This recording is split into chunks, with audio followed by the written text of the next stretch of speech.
Olá, estamos iniciando mais uma segunda dupla com a presença do nosso querido amigo professor Dr. Jorge Vieira, que está aqui em nosso canal para falar sobre uma questão muito importante para todos nós, especialmente para as populações indígenas e afro, né, o pessoal, os quilombolas, que é o direito ao acesso à saúde de todas essas comunidades, especialmente, né, porque nós estamos num país que ultimamente tem tratado a saúde como uma questão, não vou nem dizer secundária, mas sim de último plano, haja vista que o presidente da República, o atual presidente, até mesmo quis transformar o SUS em algo privado, né, do setor privado e tudo mais. Imagine o caos e a confusão que isso deveria causar para os povos originários e também aqueles trazidos para a escravidão, né, os negros brasileiros, infelizmente.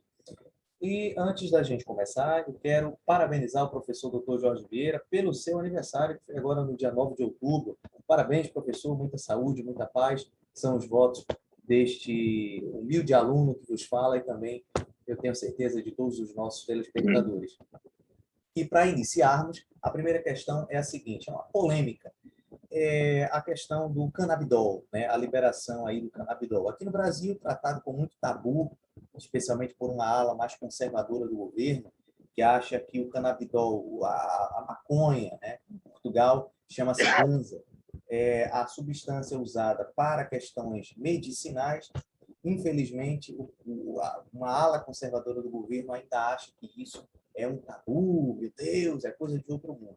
Porém, o governo da Colômbia, segundo o jornalista Yuri Ferreira, né, do site Hipness, ele publicou que o governo federal colombiano autorizou os povos indígenas Misak, tá? Mais conhecidos como guambinos, tá? Guambinos, possam produzir maconha medicinal na região de Cauca. Então, são informações importantes, de total relevância, e que a gente vê o seguinte, professor, por que no Brasil ainda há esse preconceito, haja vista que o canabidol, como todos bem sabem, surgiu justamente dos povos originários, ou seja, dos indígenas. Boa noite, professor. Boa noite, Gabriel. Olha, essa é uma temática, Gabriel, extremamente complexa, não é fácil, né? Primeiro, você tem, como você disse muito bem, os povos originários sempre praticados dentro do ritual, né? E outros tipos também, né, que têm o mesmo nível, né? Então, assim, isso, do ponto de vista da utilização medicinal, tem sido paulatinamente discutido e a legislação tem permitido, né, ainda de forma extremamente limitada, mas tem permitido o seu estudo e utilização enquanto utilização medicinal.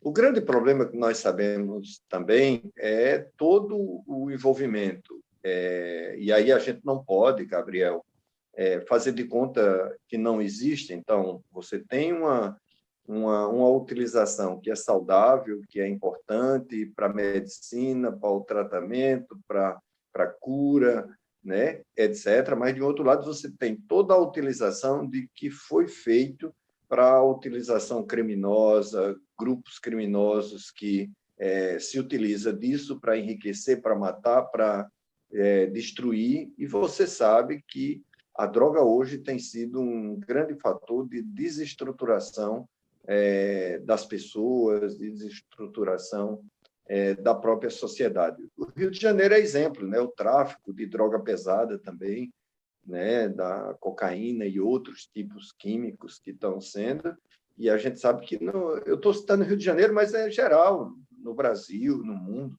Eu, quando estava na França, por exemplo, tive a oportunidade de estar visitando algumas periferias para conhecer, E eu percebi que lá também tem a mesma situação. Então, é um problema que tem que ser tratado com muita profundidade, com muita seriedade, e que, efetivamente, saber separar o joio do trigo, né? Então, aquilo que é efetivamente benéfico tem que ser apoiado, tem que ser investido, tem que ser liberado. Agora, a sua utilização para outros fins que não esses, é preciso também ter muita prudência, muito controle, muita clareza sobre a sua destinação.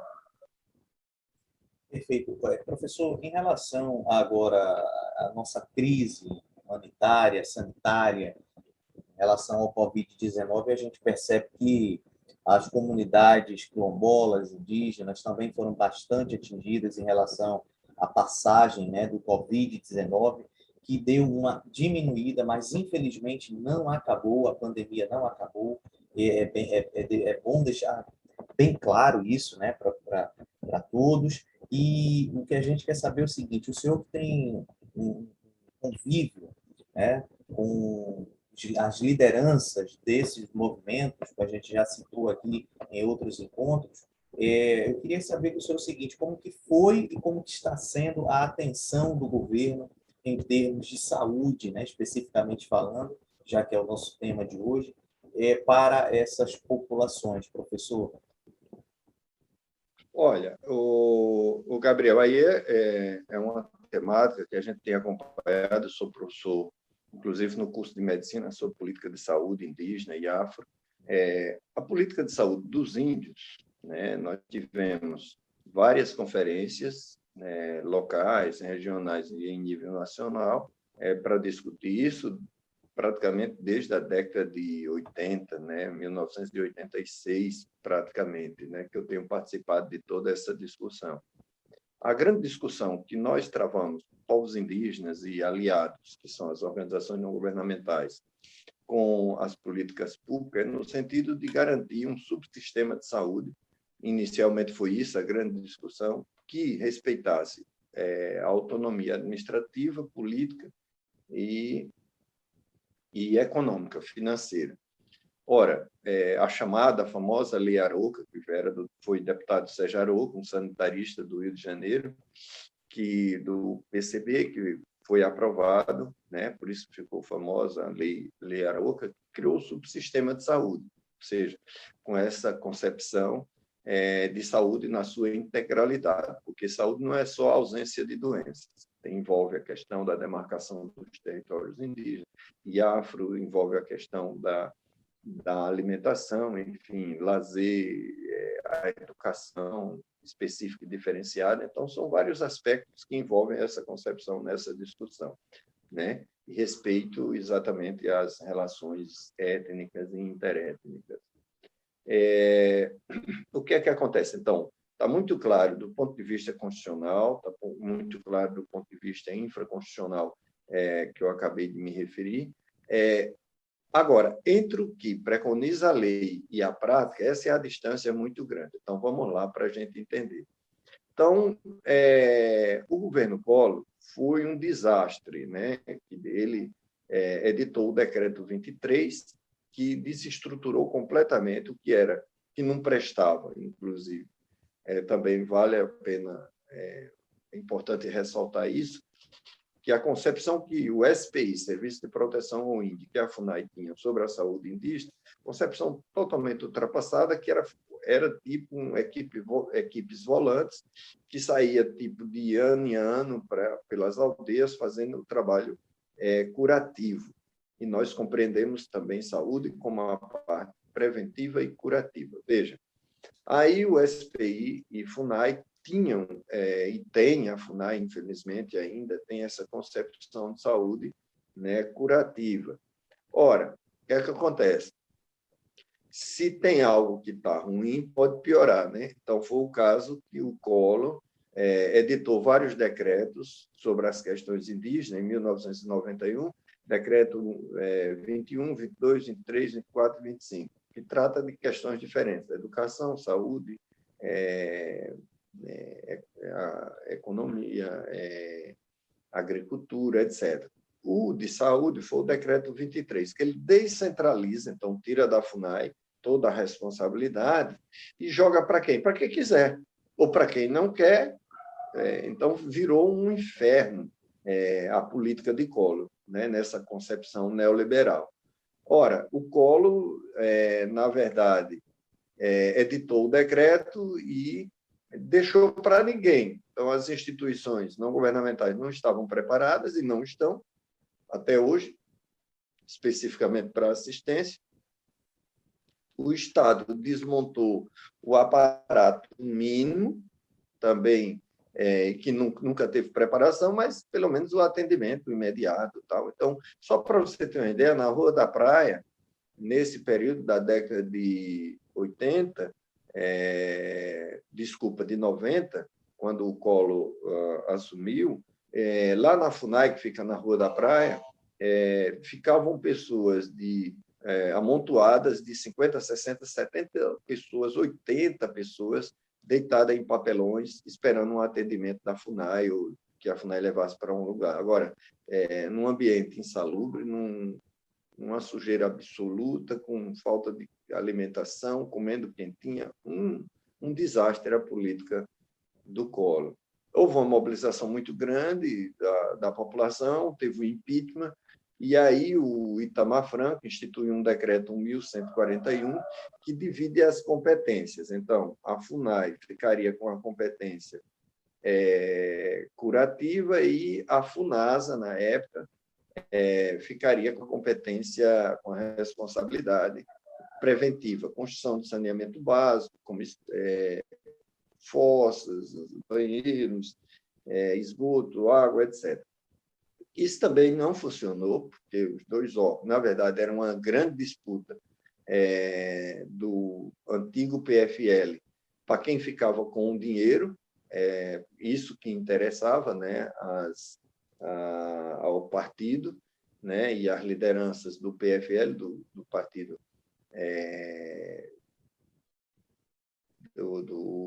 da Frente Liberal, e efetivamente foi discutido nas conferências, né, nessas que eu citei, conferência local, regional e nacional, e aí que fosse criado um núcleo de discussão, né, que foi o NISE, Núcleo Interinstitucional de Saúde Indígena.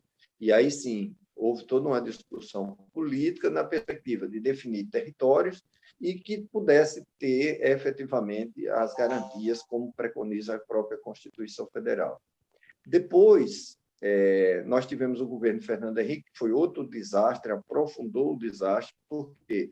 Porque o Fernando Henrique queria privatizar a saúde indígena, a assistência de saúde indígena, com o ministro José Serra. Então, ele aplicou uma visão econômica na questão da saúde, que ele é economista, e aplicou no sentido de privatizar a saúde. Foi um desastre, por quê? Porque muitas organizações não governamentais, exceto a nossa, o CIMI, que não aceitou receber dinheiro do governo para prestar assistência aos índios, porque não é competência da ONG prestar assistência, é competência do Estado, né?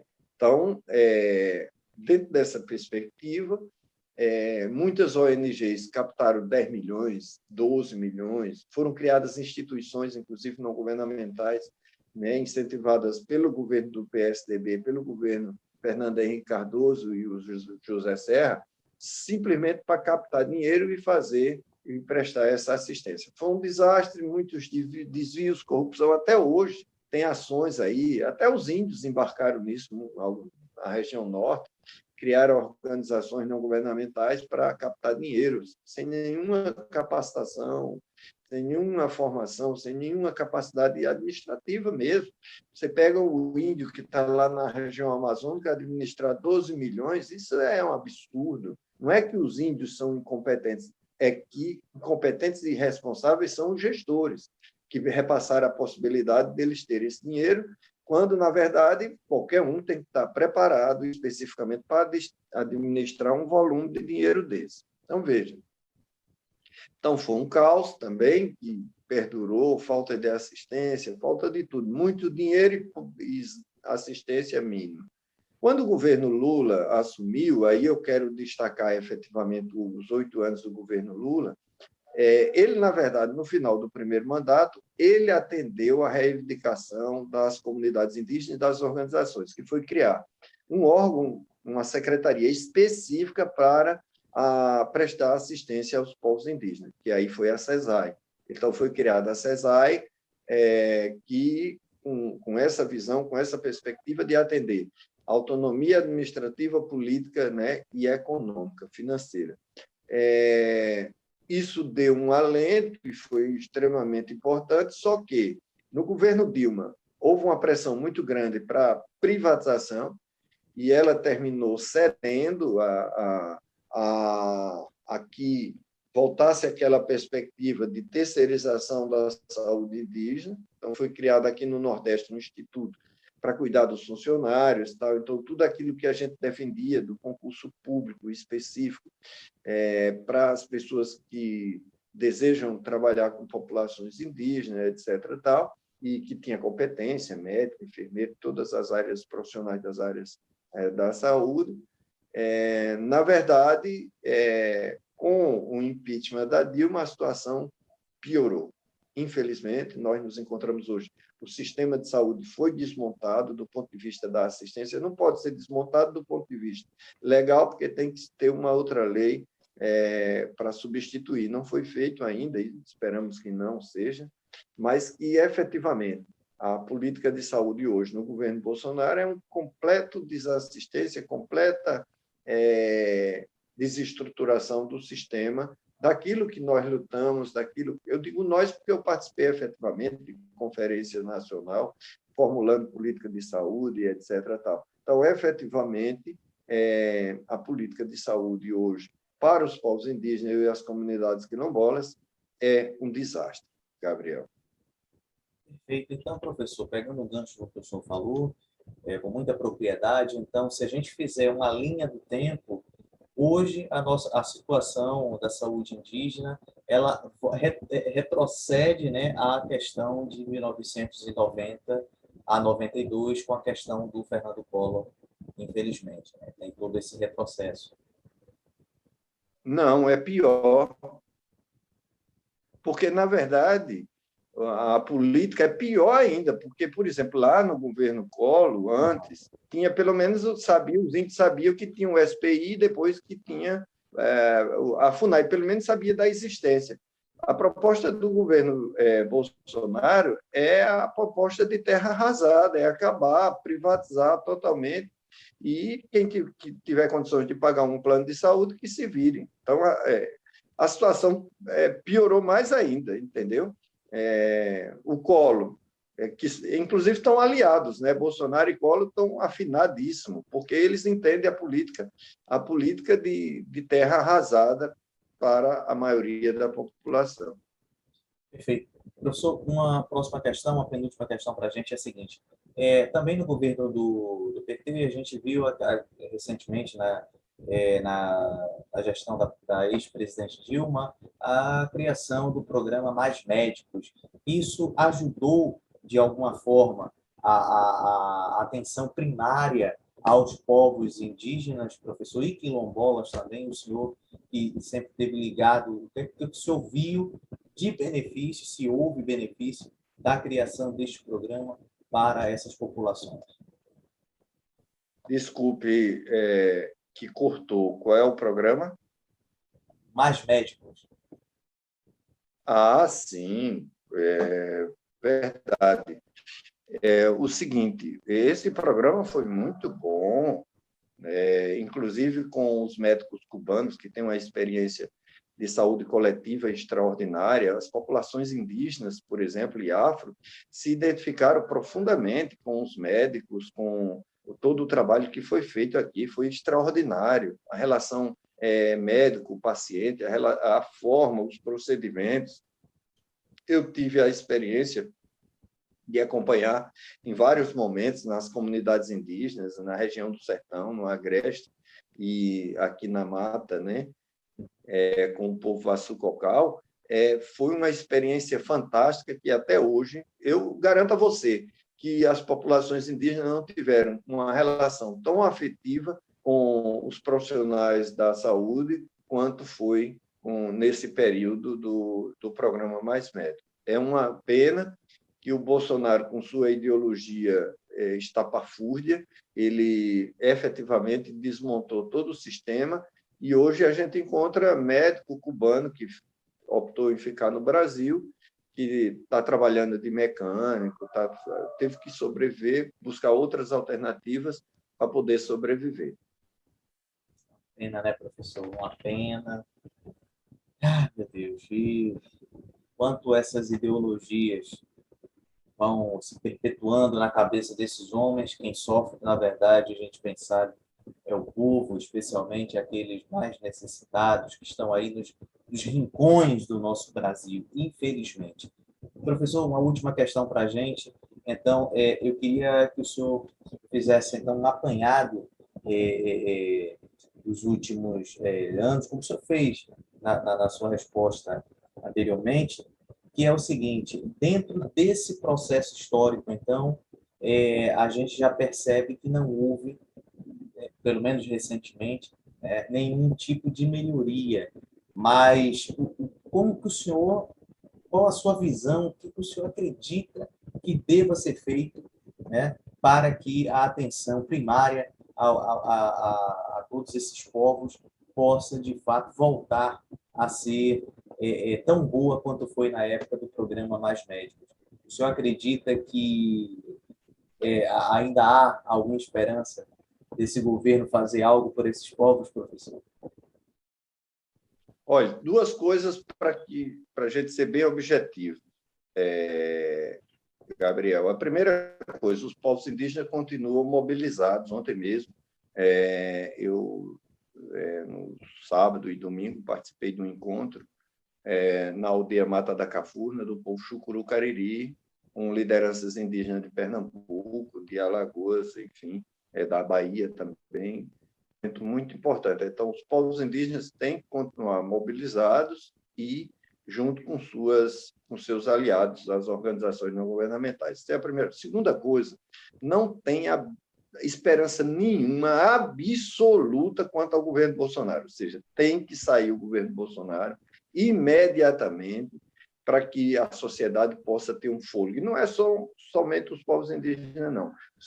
Para a sociedade, a maioria da população, ele está governando para a família e para seus interesses umbilicais, econômico-financeiros internacionais, que é o capital financeiro especulativo internacional. Então, é preciso do fora Bolsonaro imediatamente, urgentemente. A sociedade brasileira não aguenta mais essa excrescência, essa podridão que está instalada, que representa, diga-se de passagem, uma parcela, um segmento da sociedade brasileira, né? Infelizmente, ela é minoria, felizmente, mas ela tem a ressonância, o esgoto que deságua na boca de Bolsonaro. Então, é preciso todo mundo ir para a sociedade, e eu não alimento esperança nenhuma, com muita objetividade. Eu sou um homem muito otimista, mas eu sou um homem muito cartesiano para análise e para aplicabilidade das ações. Com Bolsonaro, zero de expectativa, zero. Fora Bolsonaro, urgentemente a sociedade precisa e os parlamentares precisam tomar consciência que eles também, que estão aliados a Bolsonaro, nós temos que execrá-los da sociedade brasileira e da sociedade alagoana, como é o caso do presidente da Câmara, que está exatamente com as propostas de impeachment debaixo do braço, certamente para depois ele cheirar a excrescência, o odor que Bolsonaro está transmitindo para a sociedade. São mais de 600 mil pessoas que perderam a vida. Dessas aí, muitas, se tivesse uma ação do governo federal articulada, uma ação preventiva no sentido de executar a vacinação em massa imediatamente e todas as prevenções, como isolamento social, nós não teríamos perdido mais de 600 mil vidas. Então, é isso. já agradecendo esse momento, Gabriel, e dizendo que na próxima segunda-feira estaremos de volta para dar continuidade à nossa dupla, né? Nossa segunda dupla, debatendo os problemas cruciais da sociedade alagoana e brasileira. Com certeza.